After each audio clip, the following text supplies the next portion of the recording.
Okay, I'm going to talk about skilled versus unskilled labor and the way our economy treats unskilled and skilled laborers differently, and the problems that arise when we do that.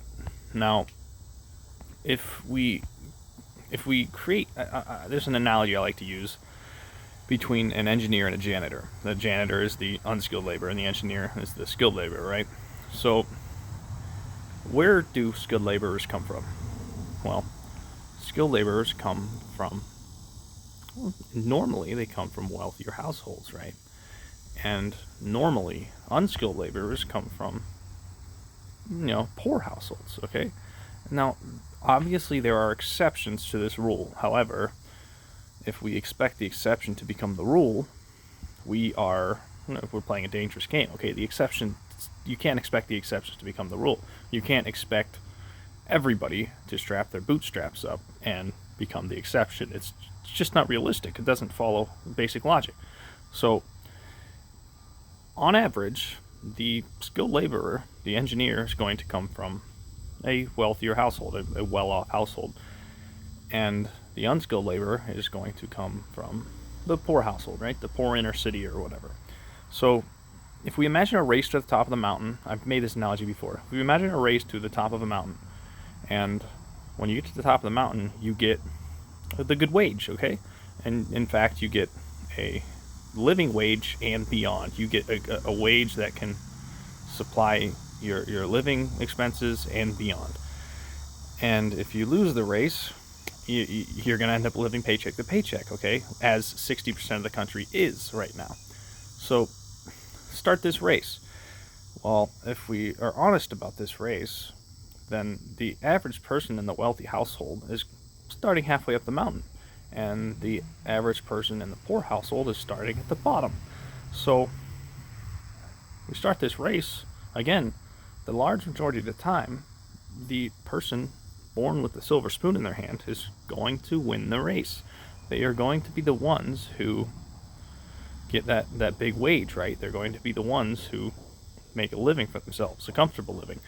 And the inner city, individual is going to lose the race, and they're going to be living paycheck to paycheck. Okay, so in effect, we have a wealth dynasty thing going on, right? We have this phenomenon where generational wealth creates who we are by and large. Now, obviously, there are exceptions again.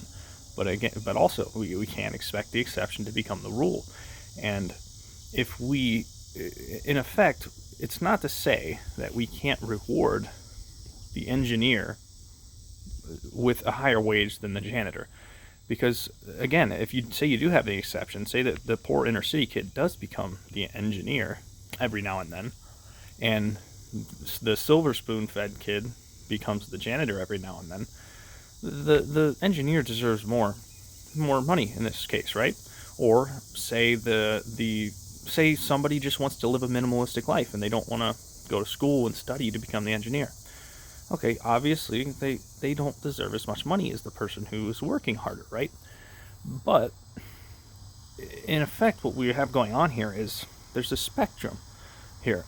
We are treating the skilled laborers very, very well, and we're treating the unskilled laborers very, very poorly.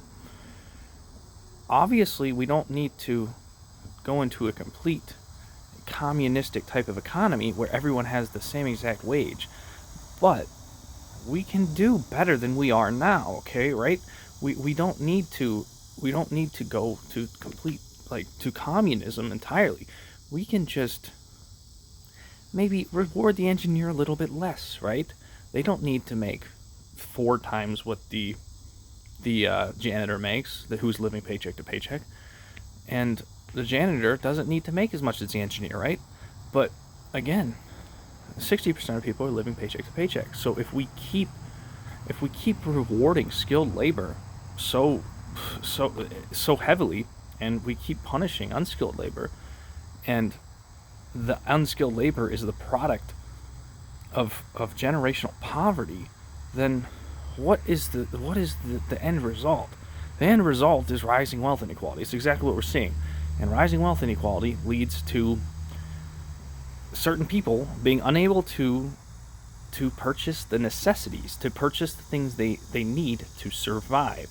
So the end result is what? What do you do when you can't get the things you need to survive?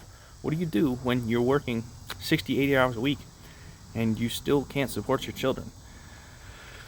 You're going to look to other means to get those necessities, okay? And that usually means crime, that usually and perhaps violence, okay? What it means is revolution. As JFK said, okay, those who make peaceful revolution impossible make violent revolution inevitable, okay? The logic behind this quote is so obvious to see if you just look around a little bit, all right? We are basically punishing unskilled laborers despite the fact that they are as necessary as the skilled laborers, right? If all of the McDonald's employees quit tomorrow, half the people in this country will go hungry, okay? I mean, for the first time ever, we might have a riot that is actually the cause of the hunger rather than the other way around, because people aren't going to put up with not being able to get their McDonald's, right? So the point is we cannot keep treating these unskilled laborers as expendable, because what happens is they're just going to hop around jobs looking for a job that'll pay them enough, and then you replace that unskilled labor very quickly because, again, they're easy to replace. And the result is wealth inequality that leads to revolutions, okay? So we need to become more conscious of the way we are treating unskilled laborers, because they're not unnecessary laborers, they're unskilled laborers.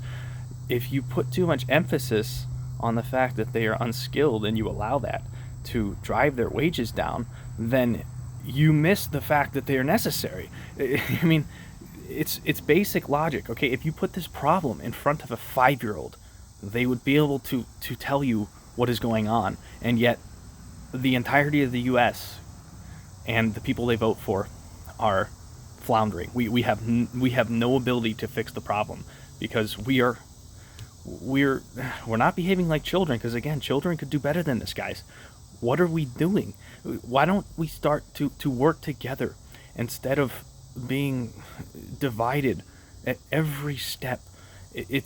We need to raise class consciousness. This is a thing I say in many of my videos, but the truth is, how do you raise class consciousness? Well, you think about solutions to the problems, and then you share those solutions. And that's why I make YouTube videos. I get 5 YouTube videos or views a YouTube video. The point isn't that I'm going to be the person changing everything. The point is that you need to do your part as well. If you make a YouTube video every day and you get 5 views, then what ends up happening is people just start effectively understanding each other better. And you don't even have to make YouTube videos. You can make a commitment to talk to people every day about these issues.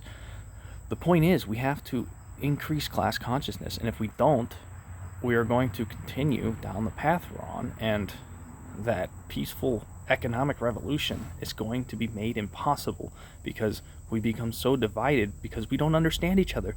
And the reason we don't understand each other is because we're not talking. So, again, if we put too much emphasis on rewarding scarce skills, skilled labor, and punishing abundant unskilled labor, then we're going to find ourselves in a revolution before long. And the U.S. economy is floundering, and the proof of that is that we are trying to control the world with our military, and that military takes the resources from the people in the nation where it's needed most. Okay, this is the fall of Rome, the Roman Empire 101. We are repeating it in slow motion, and if you can't see it, read about the fall of the Roman Empire. The Roman Empire fell because their military expansion got a little overzealous, and it fell from within. Okay, they ate themselves. The country ate itself from the inside out. This is what's going to happen if we don't fucking wake up. So, wake up. All right, start talking to people. Thanks for watching.